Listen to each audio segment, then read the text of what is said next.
ครับผมสวัสดีครับสวัสดีครับช่วงนี้ครับถึงเวลากลับบ้านนะครับค่ำนะครับตอนนี้ครับเบิ่งป่าครับสองอันครับมื้อนี้ป่าก็ได้จังน้อยครับพอได้ปิ้งครับเนี่ยครับนายหนูครับนายหนูเป็นชิ่งครับตอนนี้ครับแล้วป่านี้ชิ่งครับตอนนี้ครับโอ้ป่าครับ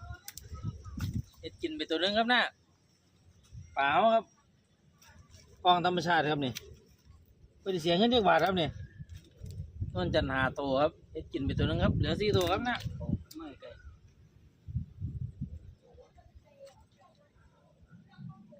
หมันอยู่ครับโอ้ยพอได้ปิ้งครับเนี่ย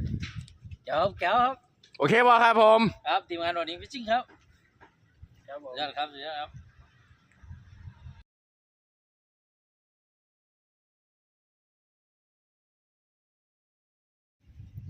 สีร่องดักกุ้งครับเซียนโนครับครับอ้าวลงแล้วครับลงแล้ว โอ้บึงนี่ อันเดียวครับอันเดียว